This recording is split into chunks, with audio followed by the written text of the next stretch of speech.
가을 야구 1차 목표에서 가을 야구 승기가 잡히면 코리안 시리즈까지 가는 거고.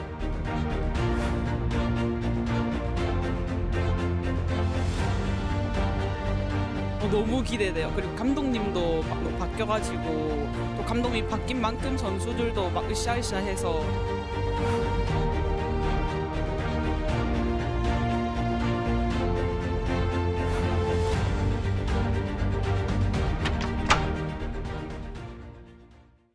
안녕하십니까, 조경건입니다. 시사 포커스인 오늘은 스포츠 얘기로 시작하겠습니다. 프로야구 롯데가 7년 연속 가을 야구 진출에 실패했습니다. 롯데 왜 이러는 건지 박정태, 염종석 두 MBC 야구위원과 함께 얘기 나눠보고 지어진 지 30년을 훌쩍 넘기면서 이제는 저소득층의 주거복지보다 사회적 고립을 불러오고 있다는 지적을 받는 영구 임대주택에 대한 토론도 준비했습니다.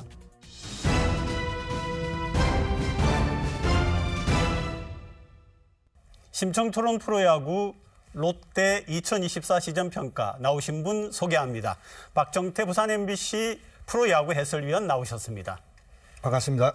염종석 부산 MBC 프로야구 해설위원 나오셨습니다. 네, 안녕하세요. 두 분은 저희가 기억이 생생한데요. 92년 롯데가 우승을 할 때 투수와 타자로 활약하셨는데 최근에 와서는 프로야구 계속 가을 야구 진출이 어려워지고 있습니다. 자, 한 가지 가장 중요한 원인을 드신다면 박 의원님. 장기적인 플랜에 대한 계획이 조금 부족했다. 그런 이야기를 할 수 있습니다. 저 같은 경우는 이제 투수 얘기를 해야 되겠죠. 시즌 초부터 제일 컸던 이유는 중간 개투진의 어떤 부진이 제일 컸다고 봅니다.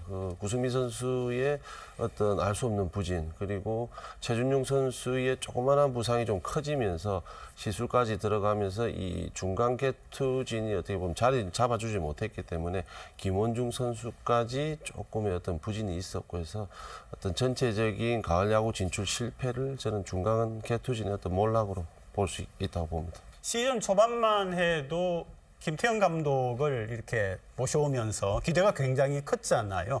근데 이제 결과는 작년과 다를 바 없다 이렇게 됐는데 정확하게 핵심적인 요인들을 좀 짚어주시죠. 올 시즌은 저는 실패라고 보지는 않습니다. 그리고 김태형 감독이 명장이라고 이야기를 듣고 있는데 어쨌든 야구계에 많은 기대가 있었다고 저는 생각을 하고 시즌 초 주전 선수들의 잦은 부상이 그 초점이 아닌가 생각을 합니다. 그리고 전력 이탈과 특정 선수들의 불미스러운 개인 사생활들이 김태형 감독의 발목을 잡지 않았나 생각을 하는데 어쨌든 김태형 감독은 이 명장으로서 요번에 이 5위는 못했지만 어쨌든 이 마무리 훈련과 이 내년 동계 캠프를 장단점을 파악을 했기 때문에 내년에는 좀 더 좋은 성적이 나지 않을까 생각합니다.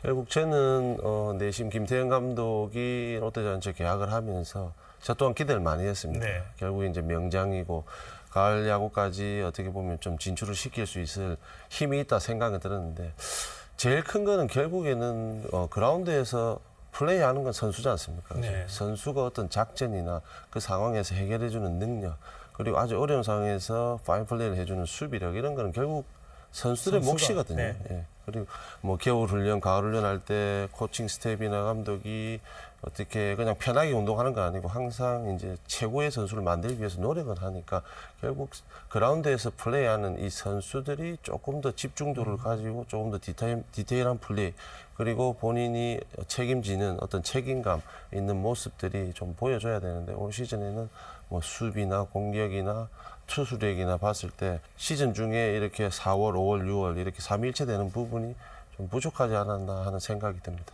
네, 두 분 말씀 속에 대략 그 답이 나온 것 같기는 합니다만 작년까지만 해도 이제 롯데 별명이 봄대였거든요. 봄에는 잘하다가 후반에 갈수록 잘 못했다 이런 건데 이번에는 초반부터 좀 팬들을 실망을 시켰는데 지금 두 분 하신 그런 원인도 있지만 또 어떻게 볼 수 있겠습니까?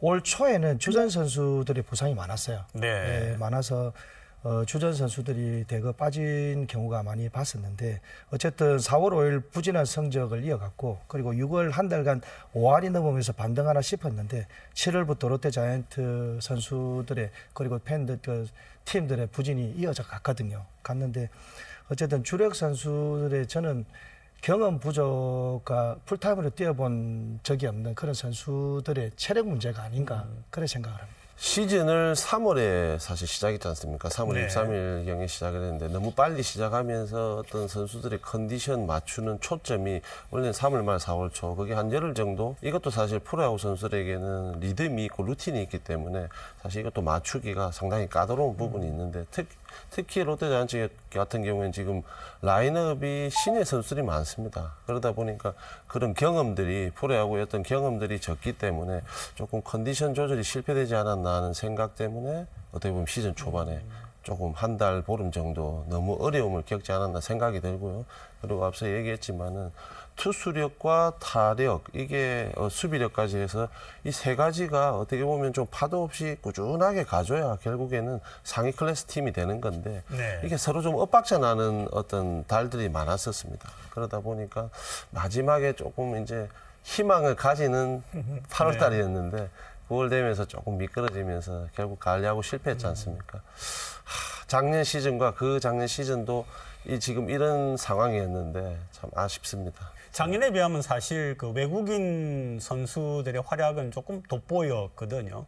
외국인 출신, 외국인 그 투수나 타자 그 부분 좀 평가해 주시죠. 한 명 한 명 이제 생각한다면 전체적으로 반즈, 윌커슨, 레이에스 이 세 선수의 어떤 활약은 결국에는 뭐 상위 팀에 있는 선수들 못지않게 좋은 활약이라고 봅니다. 활약이라고 보는데 한 가지씩 단점을 조금 아쉬움을 좀 찾아본다면 레이에스 선수는 최고의 해입니다. 이 가르시아 선수 이후에 외국인 타자 중에는 롯데에서 최고의 선수라고 네, 생각이 네. 들거든요.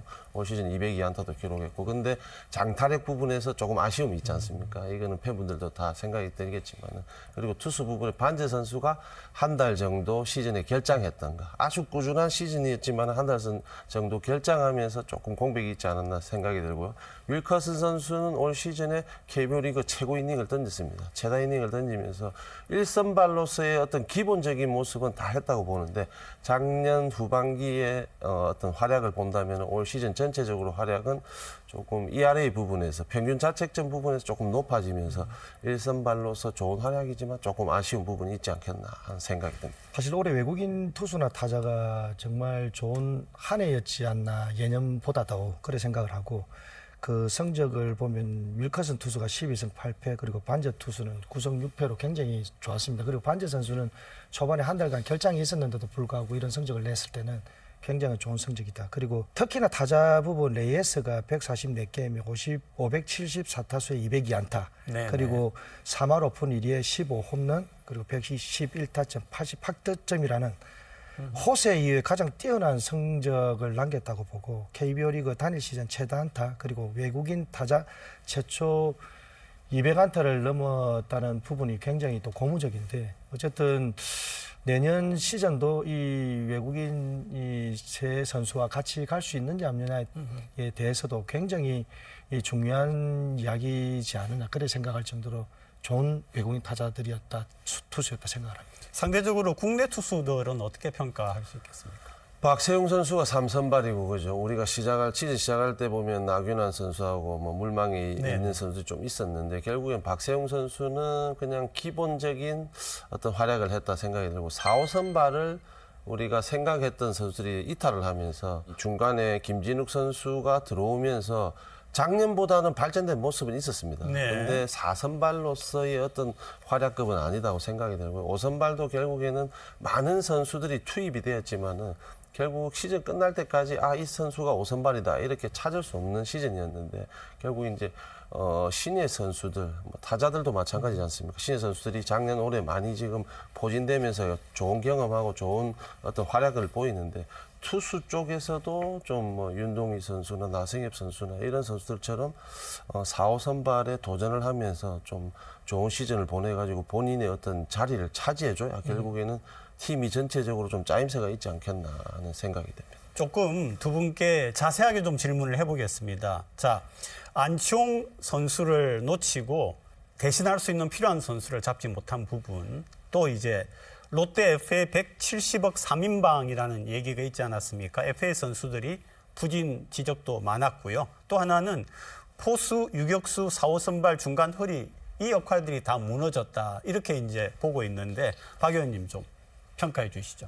사실 안치홍 선수의 이적은 굉장히 롯데로서는 이 치명타라고 볼 수밖에 없죠. 볼 수밖에 없고, 그리고 FA 선수들이 유강남 선수는 일단 부상이 있지 않습니까? 네네. 그리고 노진혁 선수와 다른 선수 부분에서는 어쨌든 FA에 대한 이 여러 가지 부담 부분에서도 잘해야 되겠다는 그런 부담이 굉장히 좋지 않는 성적을 내지 않았나 생각을 하고, 어쨌든 김태형 감독도 지금 사실 올해 처음 들어오시면서 지금 롯데 자이언츠의 여러 가지 선수들의 장단점을 파악하는 부분에 있어서 굉장히 좀 정리가 되지 않았다고 저는 생각을 하거든요. 그런 부분에서는 굉장히 좀 이렇게 내년 시즌만큼은 좀 고무적이 아닌가 그런 생각을 합니다. 안치홍 선수가 사실 제 생각에는 수비 부분이 어떤 한 포지션을 딱 맡을 수 있는 선수가 아니었거든요. 네. 이루수로 시작했지만은 이제 나이가 조금씩 이렇게 들어가면서 수비력에서 좀 떨어지면서 타격은 괜찮지만 수비력의 어떤 약점을 1루수도 받다가 2루수도 받다가 지타도 갔다가 하다 보니까 롯데 프론트에서는 이 평가를 어떻게 보면 여러 선수들이 좀 메워줄 수 있지 않겠나 하는 생각이 있었던 것 같아요. 그리고 노진혁 선수를 데리고 왔지만 이 노진혁 선수가 뭐 공격력도 공격력이지만 수비력은 안정성이 정말 좋은 선수거든요. 그러면서 수비력 안정을 꾀하면서 타력은 안치홍 선수만큼은 안 되지만 여러 선수들이 좀 메워주면 되지 않겠나 하는 생각으로 좀 놓쳤고 노진혁 선수를 데리고 온 걸로 보고요. 그리고 우리가 항상 걱정했던 안방만이 좋은 신인 선수를 많이 확보는 했지만은 경험 면에서 떨어지다 보니까 유강남 선수를 우승팀의 주전 포수였지 않습니까? 네네. 큰 기대를 했는데 이 두 선수 그리고 한현희 선수는 뭐 선발 중간 오가면서 했지만은 사실 한현희 선수의 어떤 나이대를 보게 되면은 이 선수를 선발 중간 이렇게 왔다 갔다 하면서 어떤 보직을 줘야 될 나이는 아니라고 보거든요. 여러 가지 롯데의 어떤 생각들이 FA 3인방을 이렇게 데리고 왔지만은 맞아떨어지지 않은 시즌이었다. 네네. 제가 그렇게 좀 평가하고 싶습니다.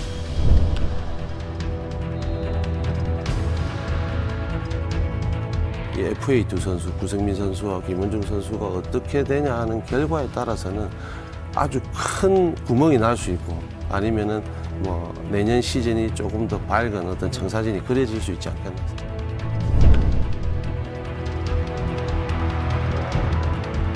한 1, 2년 사이에는 이 김태형 감독도 장단점을 파악했기 때문에 준비를 하고 하면 굉장히 좋은 성적이 나지 않겠나, 팬들의 기대를 해도 되지 않겠나 생각합니다.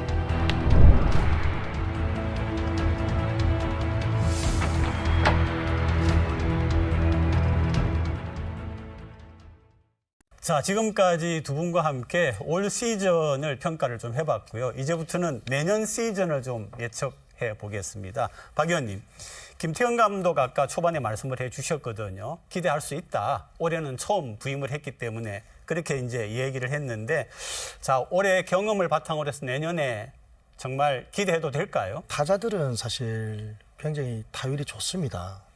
그리고 성적도 좋고.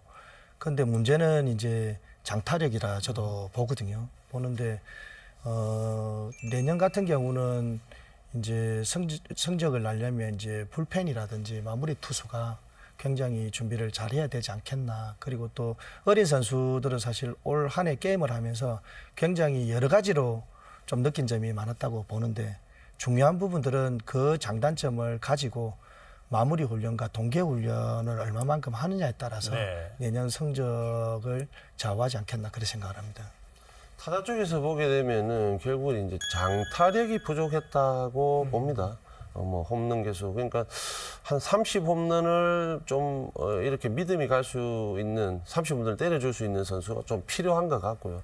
FA 보강이라든지 뭐 그런 쪽으로 좀 봐야 되는데 아니면은 기존에 우리 손호영 선수라든지 장타력을 조금 더 키우는 어떤 훈련이 돼야 될 것 같고요.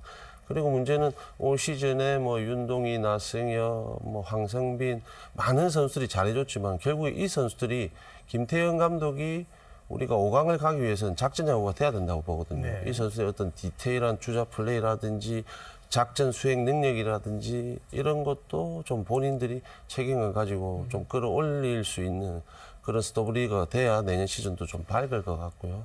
앞서 이제 투수력 쪽에서는 말씀드렸지만은 빈자리가 너무 많을 것 같습니다. 이 빈자리를 정말 젊은 투수들이 어떻게 내 자리를 만들겠다는 어떤 강한 멘탈이 결국에는 내년 투수력의 어떤 키이지 않겠나 하는 생각이 듭니다. 제가 조금 다른 식으로 질문을 한번 두 분께 해보겠습니다. 김태형 감독 올해 한 거를 보면은 선수에 대한 리더 혹은 장악력이 있었는가? 그리고 비록 선수들이 잘못해 준 거지 작전이라든지 전술 면에서는 좋았다 이렇게 볼 수 있습니까? 그러면? 네. 예. 굉장히 어려운 질문이죠. 예, 네, 예, 네. 뭐, 이 감독을 하다 보면 저는 뭐 2군 감독을 해봤지만 네. 감독을 하다 보면 여러 가지 변수가 시합 때 많습니다. 맞는데 특히나 경험해보지 못한 선수들을 접하면 순간순간 이렇게 할 수 있는 것들이 많이 없어요. 많이 없어서 어쨌든 그 부분을 올 한 해 굉장히 김태형 감독이 많이 잘 봤다. 그래 생각을 하고 그에 대한 부분들은 이제 이 지금 시즌을 마쳤으니까 이제 내년 시즌 전까지 얼마만큼 그 선수와 소통하면서 이 화합하고 내년 게임을 순간순간 판단에 잘 이어가느냐가 가장 중요하지 않나 그런 생각을 합니다. 또 한 가지 이제 내년 시즌에 대한 기대 세 가지 요소를 지적하시더라고요. LG에서 영입한 내야수 손호영 선수의 활약도 기대가 되고 발빠른 선수들을 이용한 뛰는 야구 기대도 되고 고승민, 윤동희, 나승엽 세 선수가 성장할 거다. 이렇게 이제 지적들이 있는데 이 부분은 어떻게 보세요?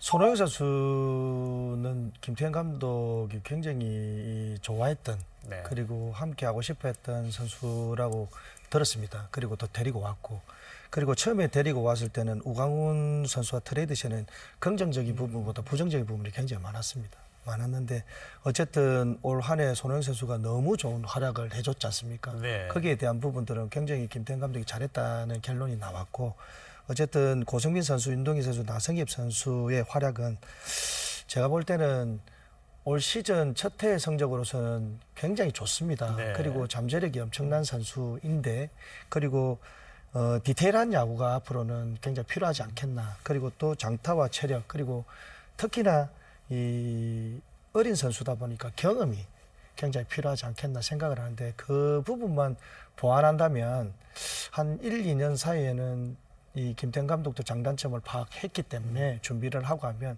굉장히 좋은 성적이 나지 않겠나 팬들의 기대를 해도 되지 않겠나 생각을 가집니다. 뭐 내년 시즌에 어떻게 선수가 뭐 보강이 될지는 뭐 스토브리그 FA 선수도 있고 하기 때문에 좀 더 지켜봐야 되겠지만 기존에 지금 있는 선수들의 어떤 주전 라인업을 보게 되면은 뭐 내야가 상당히 뭐 좀 잔 플레이들이 많지 않습니까? 네. 내야가 어떤 집중도가 있어야 되는데 손호영 선수, 고승민 선수, 박성욱 선수 이 세 선수의 어떤 내야 라인을 보게 되면은 공격력에 비해서 수비력이 조금 떨어진다고 봐야 되거든요. 좀 쉬운 타구들의 어떤 실수 부분도 실수가, 좀 많고 네. 하기 때문에 이 선수들이 그렇다고 수비 부분을 너무 또 신경 쓰다 보면 타격 부분에서 좀 떨어질 수도 있고 요거를 선수들 본인들이 좀 조화를 잘 찾아야 될 것 같습니다. 수비 쪽에서 조금 더 견실한 플레이가 나오게 된다면은 타석에도 좀 더 시너지 효과가 생길 거라고 생각이 드는데 저는 내년 시즌 생각한다면은 손호영 선수가 조금 물론 장타가 없는 선수는 아니지만은 결과물이 나오는 어떤 장타력을 조금 더 업그레이드 시켜야지 결국 외국인 우리 빅터 레이스 선수는 뭐 MLB에서 부를지 안 부를지 모르겠지만은 롯데로서는 계약을 할 거거든요. 네. 그러면 빅터 레이스 선수와 손호영 선수가 조금 장타력에 조금 더 업그레이드를 시켜줘야 결국엔 한 방으로 게임을 끝내는 경우가 다른 팀들은 많지 않습니까? 손호영 선수에게 내년 시즌은 좀 그거를 기대할 수 있는 그리고 내야진의 어떤 탄탄한 견실한 일단 수비력이 조금 뒷받침돼야 되지 않겠나 생각이 됩니다. 네, 중간 개투하고 마무리도 늘 문제점으로 지적이 됐거든요. 어떨까요? 고승민 선수가 최근에 참 잘해줬는데 작년까지 올 시즌에 이제 FA라는 선수로서는 뭐 큰 어떤 부를 가질 수 있는 기회인데 이게 조금 마음적으로 많이 흔들린 것 같아요. 네. 뭐 실질적으로 고승민 선수가 체력이 없는 것도 아니고 아주 성실한 선수이기 때문에 원인 모를 어떤 부진이었는데 그게 결국엔 심리적이지 않았나 생각이 되거든요. 올 시즌에 어쨌든 좀 적정한 금액에서 롯데랑 계약을 하게 된다면 고승민 선수가 또 작년이나 재작년 같은 어떤 활약을 해주지 않겠나 생각이 들거든요. 중간계 투진 최준용 선수도 지금 시술을 했는데 내년 시즌 아무 이상 없이 돌아올 수 있는 아주 간단한 수술이었다 얘기를 하더라고요. 그러면 이 두 선수가 내년 시즌을 좀 어떻게 해주느냐에 따라서 중간계 투진이 좀 탄탄해질 거고, 그리고 김원중 선수의 어떤 FA 이 행사를 막 놓치느냐 아니면 우리가 잡을 수 있느냐, 거기에 따라 내년에 어떤 팀 투수진이 좀 이렇게 짜여지지 않겠나 생각이 들거든요. 그래도 남는다는 가정을 생각한다면은 내년 시즌에도 아주 좋은 어떤 투수력은 갖출 수 있다고 봐요. 그렇게 되면 4, 5 선발만 좀 신예 선수들이 좀 막아줄 수 있는, 좀 분발을 해야 되겠죠, 선수들이. 코치들도 그 어떤 원석을 좀 잘 찾아야 되겠고. 그런 부분이 있을 것 같습니다. 투수 부분을 짚어주셨는데 박 의원님, 군 복무 마치고 돌아오는 젊은 선수들이 있거든요. 그러면 이제 베테랑 선수들하고 조화가 잘 돼야 내년 시즌이 잘 될 것 같은데 그 부분도 좀 짚어주시죠. 이 한동희 선수도 이번에 상무 갔지 않습니까? 네. 지금 의외로 굉장히 잘하고 있다더라고요. 네. 롯데에서. 그리고 지금 현재는 신구 조화가 굉장히 잘 어우러져 있다고 보입니다. 보이고 또 큰 문제는 없어 보이는데 고참들의 리더십이 좀 더 필요하지 않겠나라는 생각을 가지고, 어쨌든 야구는 분위기 싸움이라고 생각이 듭니다. 그런데 올 한 해 제가 게임을 이렇게 보면 이 선후배 조화도 굉장히 잘 맞았지만 굉장히 좀 잘해보려고 하는 마음들이 앞선 부분이 좀 많지 않느냐, 그런 부분에서 좀 부담을 가진 부분의 성적이 좀 그렇지 않나 생각을 합니다. 네, 올 시즌 돌아보면 역전패, 실책, 주루사 이런 게 눈에 많이 띄었었거든요. 자, 이제 내년 2025년 롯데 야구에 대하여서 좋은 한마디씩 해주시고 오늘 마무리하겠습니다. 박 의원님. 게임을 하다 보면 역전패, 실책, 주루사를 할 수 있습니다. 할 수 있는데 그 횟수를 얼마나 줄이느냐가 2025년도의 시즌 성적을 좌우한다고 저는 생각을 하고, 어쨌든 생각하는 대로 올해는 유독 역전패와 결정적인 실책으로 게임을 내주는 경우가 많았습니다. 제가 해설을 하면서 보니까. 네. 근데 사실 올 시즌은 4, 5위에 이제 그 팀 성적을 발했지만 내년에는 다릅니다. 이제는 좀 더 높은 상위권으로 네네. 올라가야 되는 부분들이기 때문에 이런 부분들은 좀 더 아까 이야기한 대로 이 디테일한 야구라든지 좀 더 기술적인 부분들 그리고 체력적인 부분들을 아주 좀 준비를 잘 탄탄히 해야 되지 않겠나, 그런 생각합니다. 네. 역전패가 많다는 건 결국 이제 중간계 투진 그리고 마무리 부분에서 좀 안 좋다 보니까 역전패가 많은데, 그거는 뭐 답은 나와 있다고 봅니다. 앞서 얘기한 대로 구승민 선수와 최준용 선수가 뭐 FA 계약을 롯데에서 하고 건강하게 돌아온다면은 뭐 어느 팀 못지않은 어떤 필승조는 짜여질 것 같고요. 김은중 선수도 마찬가지고요. 그거는 결국엔 답은 나와 있는 것 같습니다. 만약에 놓치게 된다면은 어떤 선수들을 어떻게 스텝에서 좀 잘해서 거기를 메워야 되는 입장이고, 실책 부분을 생각한다면 앞서 또 그대로 말씀드렸지 않습니까? 손호영 선수, 고승민 선수, 박성욱 선수 타율은 괜찮은데 공격 쪽엔 괜찮은데 수비 부분에서 좀 잔실수들, 어이없는 실수들이 좀 많다 보니까 이 선수들이 좀 수비 쪽에 조금 더 치중을 하면서 좀 마음 편한 야구를 한다면은 수비 입장에서 또 업그레이드 되지 않겠나 생각이 들거든요. 결국에는 타자는 올 시즌에 여기에 지금 활약을 하고 있는 이 라인업이 내년 시즌도 가야 된다고 생각이 들거든요. 그러니까 이 타자들이 어떻게 수비 부분에 그리고 주루 부분에 조금 더 업그레이드 시켜주는 훈련이 돼야 될 것 같고, 투수력은 이 FA 두 선수, 구승민 선수와 김원중 선수가 어떻게 되냐 하는 결과에 따라서는 아주 큰 구멍이 날 수 있고, 아니면은 뭐 내년 시즌이 조금 더 밝은 어떤 청사진이 그려질 수 있지 않겠나 생각이 듭니다. 내년에는 팬들에게 즐거움과 기쁨을 주는 그런 한 해 만들어 주시기를 바랍니다. 오늘 두 분 고맙습니다. 네. 감사합니다. 고맙습니다. 매주 부산 현안을 다양한 시각에서 분석해보는 유센 이슈. 오늘도 서지현, 송우현 부산시의원 두 분 나오셨습니다. 어서 오십시오. 오늘 첫 번째 토론 주제는 공공임대주택 관련입니다. 영상 먼저 보시겠습니다. 주거 취약계층을 위해서 지은 영구 임대주택이 지은 지 30년이 지나면서 이제는 관리나 수리조차 쉽지 않은 상황입니다. 당초 주거 복지를 위해서 마련된 영구 임대주택이 이제는 오히려 저소득층의 사회적 고립을 불러온다는 비판마저 나오고 있습니다. 부산도시공사가 관리하는 영구 임대주택의 경우 83%가 수급자인데다 65살 이상 독거노인은 49%나 됩니다. 수급자나 저소득층을 한 군데 모아두는 거잖아요. 30년 넘게 한 형태로 그대로 굳어버리니까 소위 말하는 기피 지역이 돼버렸잖아요. 영구 임대주택은 저소득층 주거 안정을 위해 지난 1991년부터 96년 사이 지어졌습니다.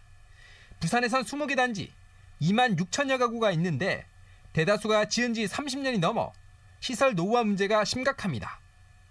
도시공사 임대아파트만 지난 2022년까지 수선 유지 비용으로 564억 원이 들었습니다. 문제는 열악한 주거 환경이 삶의 만족도 저하에만 그치는 게 아니라 사회적 고립으로까지 이어진다는 점입니다. 주거 공간을 개선하고 운동시설과 휴게 공간 등을 갖춘 사회적 소통이 가능한 공간 구조로 바꾸는 게 우선돼야 한다는 지적이 나오고 있습니다. 중장기적으로 리모델링과 재건축이 필요한 상황이지만 문제는 막대한 예산입니다. 따라서 시차를 두고 사업을 진행하되 사업성이 확보되고 대체 거주지 마련이 쉬운 곳부터 시작해야 한다는 게 전문가들 조언입니다. 많은 비용도 들고 또 많은 기간이 소요되기 때문에 대체 가능한 순환될 수 있는 공공주택도 좀 마련을 한 다음에 시행하는 게 필요하다. 노후화된 영구 임대 아파트 문제가 이젠 지자체 차원에서 해결하기 힘든 큰 사회적 부담이 된 상황에서 정부 차원의 정책 마련이 시급합니다. 영구 임대주택 여러 가지 문제가 많은데요. 그중에서도 일단 첫 번째는 노후화 문제를 우리가 짚어봐야 될 것 같습니다. 어떻습니까? 예, 영구 임대주택은 과거 이제 80년대 저희가 급속한 성장기를 거칠 때 도시로 이제 많은 인구들이 유입되다 보니까 저소득층의 이제 주거 문제가 부각돼서 89년도부터 이제 영구 임대주택을 보호하기 시작했습니다. 그러다 보니까 지금 부산시에 지금 영구 임대주택이 지금 총 21개 단지가 지금 있는데 그 중에서 거의 지금 그 9곳은 지금 30년이 지났고 나머지 11곳도 보면 2년 뒤에는 30년이 도래할 정도로 많이 노후해져 있는 상태입니다. 유지하는 것도 문제고 수선하는 것도 문제고 그럼 결국은 이게 예산 문제가 들어가는데 이것도 좀 굉장히 심각해 보이긴 합니다. 저희가 이제 민간 공동주택이라고 하면 한 20년에서 30년 정도가 되면 재개발, 재건축을 논의를 하고 있는 것과 마찬가지입니다. 지금 부산의 영구 임대주택 같은 경우는 최단 27년, 최장 33년 정도로 해서 건물 자체는 굉장히 노후가 심각해지고 있다라고 말씀을 좀 드릴 수 있고요. 중대한 변곡점에 놓여 있는 것도 사실입니다. 22년 기준으로 하면 긴급시설 보수로 약 73억 원 정도의 예산이 투입이 됐습니다. 그리고 도시공사에서는 매년 10월에서 11월 정도는 이런 영구 임대주택들의 전기시설이나 설비를 좀 점검하는 부분을 하고 있습니다. 하지만 모두가 지자체 예산으로 이루어지고 있다라는 부분이 이제 부담이 되고 있는 지점입니다. 2020년도 3월에 이제 주거복지 로드맵 이 발표가 되면서 뭐 소형 평형을 통합하거나 리모델링을 하겠다라고 정부의 발표가 있긴 했었습니다만 22년도에 이제 부산 같은 경우는 BMC와 LH로 약 3,906억 정도가 예산이 내려오긴 했었습니다. 그런데 주변 민원이나 발주 지연 등으로 인해서 3%밖에 집행이 되지가 못해서 예산이 좀 삭감이 됐고 사실상 이 노후화에 대한 부분도 크게 진행이 지금 되지 못하고 있는 상황입니다. 결국 그게 이제 수리해달라라고 적극적으로 요구할 수 없는 그런 배경 요인이 되는 거죠. 그 부분 좀. 예, 정부 지원의 문제도 있지만 여기에 이제 입주해 계신 분들의 상황의 문제도 또 있습니다. 적극적으로 수리가 어려운 부분이 이제 주거 환경 개선의 한계점이 있는데 그 부분이 이게 예전에 지어졌던 아파트다 보니까 인입 전력이 부족한 그런 상황이 많아요. 이런 인입 전력이 부족하면 전력을 이제 높여야 되는데 그런 부분들이 공사에 들어가는 비용이라든지 이런 부분들 그리고 또 이제 거기에 그 노후 배관도 이제 그 많이 문제점으로 나오는데 이런 것들을 고치기 위해서는 이제 입주자들이 어느 정도 이제 경제적인 여유가 되고 해야 되는데 그 사회적으로 좀 이제 어려우신 분들이 많이 계시다 보니까 그런 경제적인 여유가 또 안 되는 부분들이 있습니다. 마지막으로 또 이제 이런 그 임대주택은 LH나 아니면 부산도시공사 이런 기관들이 또 이제 관리를 전담하고 있는 그런 부분들도 있는데 그런 그 기관들을 통해 가지고 지원을 받으려면 또 그걸 받기 위한 이 절차들이 또 복잡한 문제가 있기 때문에 그래서 노후가 심각함에도 불구하고 빠른 시일 내에 개선이 안 되는 그런 이유가 있습니다. 영구 임대주택을 사용하시는 분 대부분이 경제적으로 힘드시는 취약계층인데 지금 부산에서 그런 어떤 실태가 좀 나와 있습니까? 맞습니다. 이게 저소득층, 즉 경제 취약계층이 이 공공임대주택이나 영구임대주택을 이용을 하게 됩니다. 보증금이 약 300만 원대에서 월 6만 원 정도 나가는 수준입니다. 그러다 보니 관리비도 굉장히 낮을 수밖에 없고요. 그래서 이런 수리가 즉각적으로 이루어지지 않는 부분도 있고 또 실질적으로 기초생활수급자분들이 약 83% 정도를 차지를 하고 있습니다. 그리고 65세 이상 고령층도 49% 정도를 차지를 한다는 것은 적극적인 경제 활동이나 지속적인 수입이 없는 상태이기 때문에 스스로 대응할 수 있는 부분이 좀 적을 수밖에 없고 그래서 이 공공기관에서 모든 것들을 좀 떠안아야 될 수밖에 없는 상황입니다. 이제 결과적으로는 이렇게 경제적 자립 그리고 저소득층의 그 빈곤에 대한 대물림 이런 사회적인 문제가 좀 총체적으로 함께 개선이 되어야 할 부분이다라는 지점을 좀 말씀드립니다. 공공 영구 임대주택 지금 보니까 뭐 30년이 넘거나 30년에 다가가는 그런 그 건물들이 많은 것 같은데요.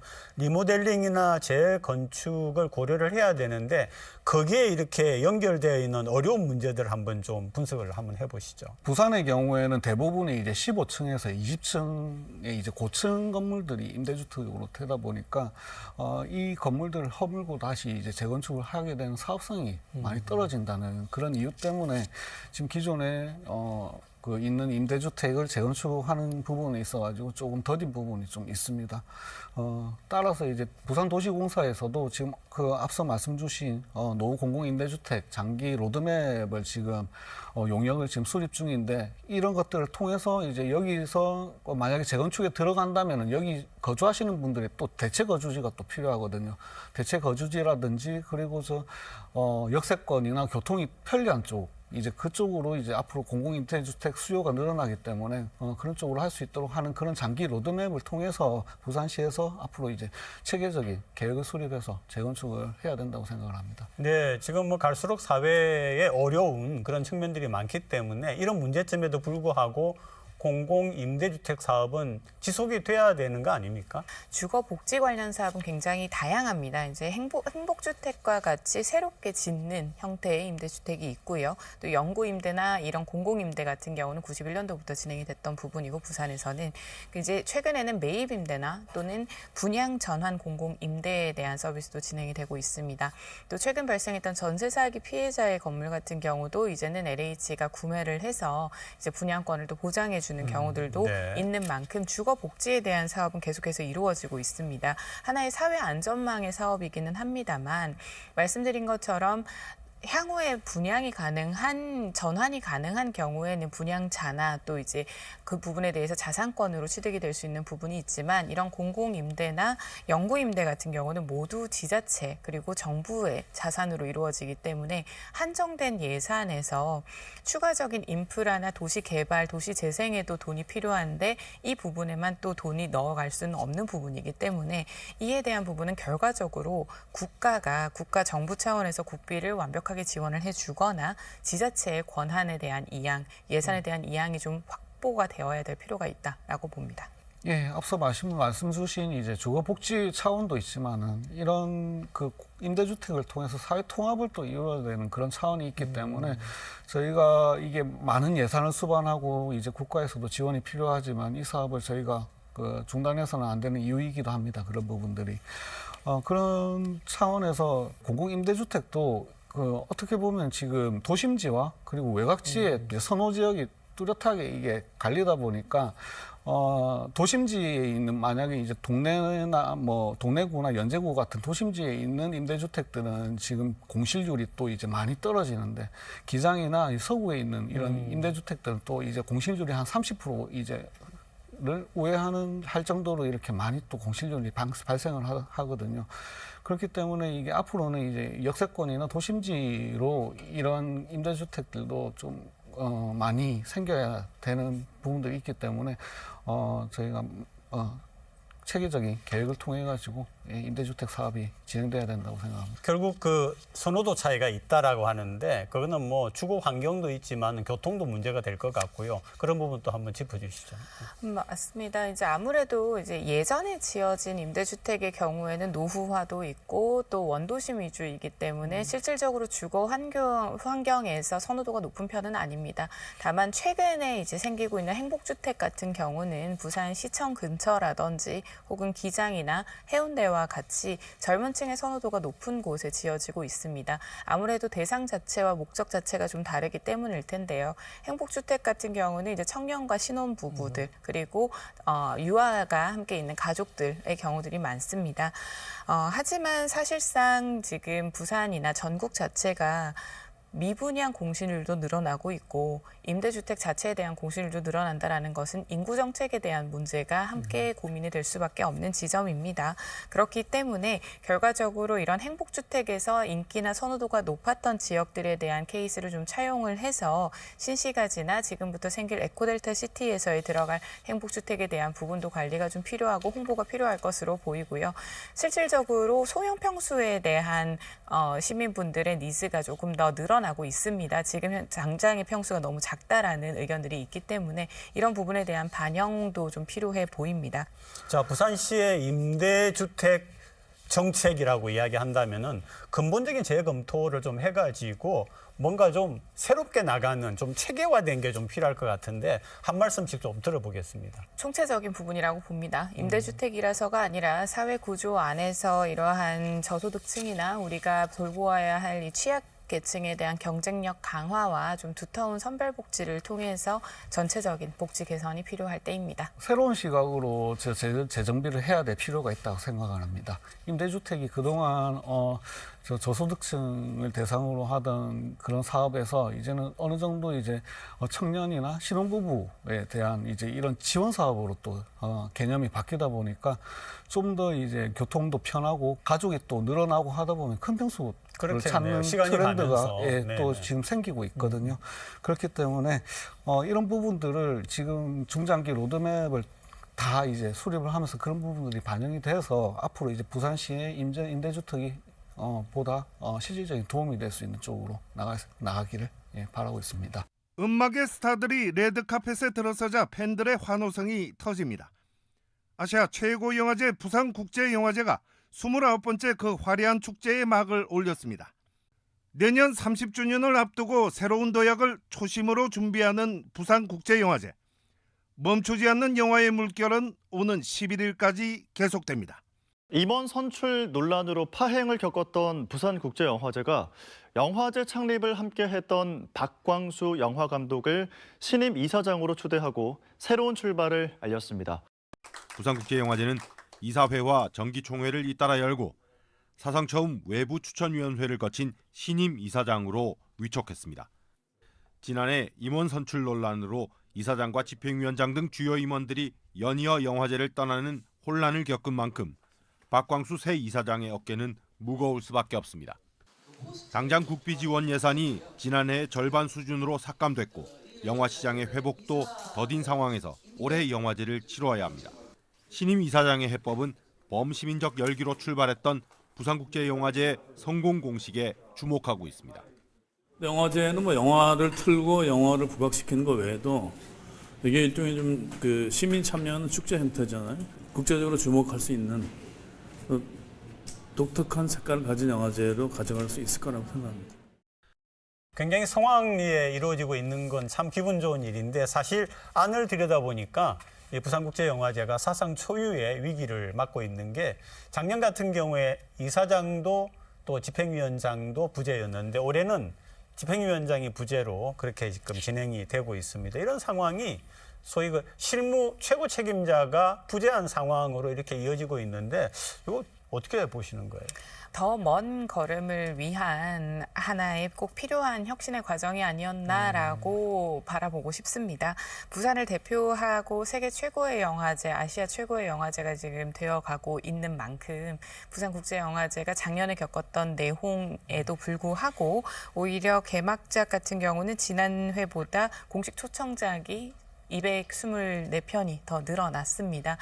수장들이 부재한데도 불구하고 어느 정도 시스템이 그동안 잘 만들어져 왔다. 그리고 비프라는 이 브랜드 파워가 어느 정도인지에 대해서는 이번에 공공연하게 드러났기 때문에 이제는 더 혁신의 과정을 통해서 투명한 운영 체제로 가는 부분에 대한 기대를 함께 걸어봐야 할 것 같습니다. 특히 이번 개막작 같은 경우에도 그동안 일반적으로 독립영화나 그 예술영화 위주로 이제 상영을 하다가 전람이라고 OTT 영화를 상영을 했습니다.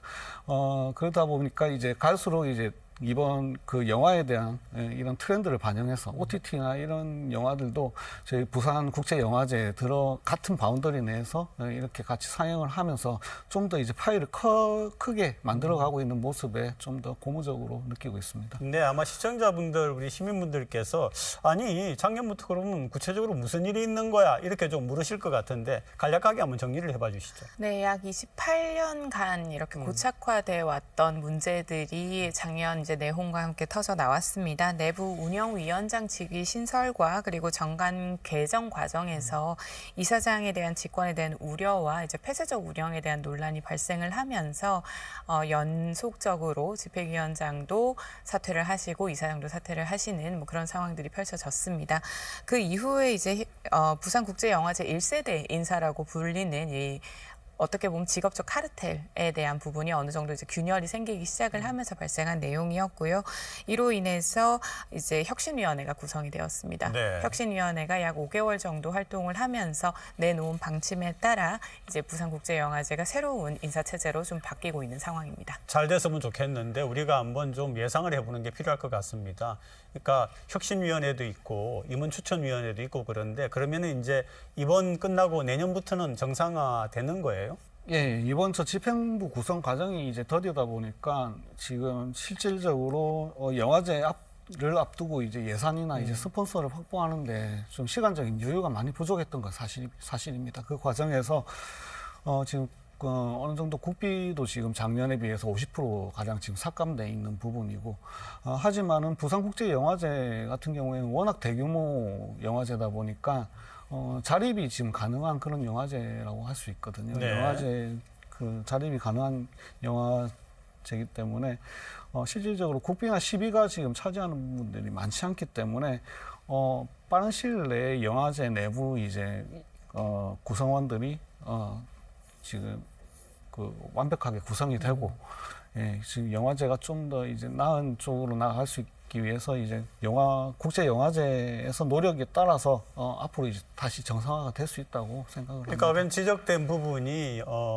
이사장 혹은 집행위원장 이런 분들이 가지고 있는 권한이 너무 비대하다든지 견제가 없다든지 이런 얘기가 있었는데 이런 것들이 정리가 돼야만이 정상화가 될 거 아닙니까? 그런 전망을 이제 알고 싶은 거죠. 혁신위를 통해서 이제 그 이사장에 대한 권한 자체가 축소가 됐습니다. 네. 축소가 되었고 결과적으로는 임원추천위원회가 생겼다라는 것 자체가 인사권에 대해서 견제를 하겠다라는 부분이기 그러네요. 때문에 네네. 아무래도 권한에 대한 부분은 이미 분배가 되었습니다. 그러다 보니 공모제나 임원추천위원회에 대한 제도를 통해서 그 임원추천위원회 안에 구성도 청년과 여성을 불어넣는 등 조금 더 투명하고 공공성을 높이겠다라는 형태로 들어가고는 있습니다. 다만 반복돼서 말씀을 드리지만 그렇다고 해서 이번 추천위원회가 그 결과에 대해서 책임을 지는 위치는 아닙니다. 하지만 이사장이 그렇다고 해서 추천을 할 수는 없는 상황이 되기 때문에 그 부분에 대해서 향후에 리더십들이 가동을 하는 과정에서 발생하는 문제들에 대해서는 어떤 방식으로 누가 책임을 지며 이끌어갈 것인가에 대한 것은 하나의 과제로 보입니다. 지난주에 박도신 부집행위원장 이 자리에 나와가지고 얘기를 나눴는데요. 아까 또 우리가 언급을 했고 개막작이 OTT다라고 하는데 약간 논란이 있기도 하지만은 어쨌든 영화제와 OTT의 공생 이거 어떻게 보세요? OTT는 현재지요. 그러니까 시장이 확보가 되고 있고 비플 같은 경우는 아시안 필름 마켓도 있고 컨텐츠 마켓도 있는 만큼 시장성이 좀 민감할 수밖에 없을 것 같습니다. 그리고 트렌드도 반영을 해야 하니까요. 그러니까 이렇게 플랫폼이 좀 다양화되고 있고 컨텐츠나 그 OTT 전용 컨텐츠도 계속 나타나고 있는 이 시대적 흐름을 반영했다고 보고 이로 인해서 수익성이 커지고 재정 건전성이 강화가 되면 시대적인 흐름의 반영, 즉 기존 영화제와의 차별 차별화 전략과 자율성에서 드러난 부분이라고 생각해서 긍정적인 시선으로 바라보고 있습니다. 송 의원님, 그 BTS의 RM이 제작한 다큐 또 대중성이 높은 작품들 이렇게 초청을 해가지고 이번에 초반에 매진이 됐다는 얘기를 들었거든요. 그렇게 보면은 부산국제영화제가 굉장히 문턱을 낮추고 있다라고 하는 것도 알겠고, 그래서 대중 친화적인 영화제로 나아간다 이런 건데, 이런 부분에 대해서 어떻게 보시고 또 우리 부산 시민이나 우리 국민들께서 어떻게 보시는지 그 부분도 한번 좀 짚어주시죠. 앞서 OTT가 이번에 국제영화제에서 큰 비중을 차지했다는 것과 마찬가지로 저는 보고 있습니다. K-팝 다큐이기 때문에 조금 이게 이색적으로 보일 수 있는데, 다큐 영화는 어느 정도 이제 영화의 한 장르로서 지금 붙여 있는 그런 그렇죠. 장르가 돼 있고요. 거기에 한 장르로서 K-팝이 이렇게 또 이제 한 주제가 돼서 K-팝을 주도하는 한 인물에 대한 그런 다큐가 이렇게 크게 성황리에 이렇게 개봉이 된다는 건 크게 좋은 일이라고 생각을 하고 있습니다. 단지 부산국제영화제가 그동안 독립영화와 이제 예술적인 이런 부분들을 강조하고 그런 부분들에 있어가지고 신인 감독이나 영화인들을 발굴해내는 그런 역할도 했는데, 앞으로 이런 OTT가 또 이렇게 큰 비중을 차지하다 보면은 계속 상업적으로 이렇게 가다 보면 그런 인재들을 발굴하기 힘든 부분도 있거든요. 그렇기 때문에 OTT에 너무 의존하는 것도 위험하다고 생각을 합니다. 앞으로 부산국제영화제가 이런 독립영화, 예술영화와 이제 OTT와 이제 새로운 이제 또 그다음 OTT 이후에 나타날 새로운 이제 컨텐츠들, 이런 부분들에 있어서 중간에서 잘 균형을 잡는 게 그게 또 다른 또 숙제라고 할 수 있다고 생각합니다. 네, 송 의원님이 이제 그 대중 친화적으로 나아가는 부산국제영화제하고 그다음에 또 이런 부분이 필요하다라고 하는 것까지 지적을 해서 마무리를 이미 해주셨습니다. 서 의원님도 마무리 발언 좀 해주시죠. 네, 부산국제영화제는 이제 한국영화산업과 문화외교에서 완벽하게 자리를 잡았습니다. 여러 무관심이나 의구심으로 시작했던 이 부산국제영화제가 29주년이 됐고, 이제는 공고해진 경쟁력 있는 축제가 되었는데, 우리 부산 시민의 자부심과 그리고 애정을 가득 담아 지켜보고 있는 시선이 많습니다. 이 가지고 있는 우려들을 좀 불식시켜서 향후 100주년까지 기분 좋게 나아갈 수 있는 부산국제영화제를 응원하겠습니다. 네, 오늘 두 분 고맙습니다. 네.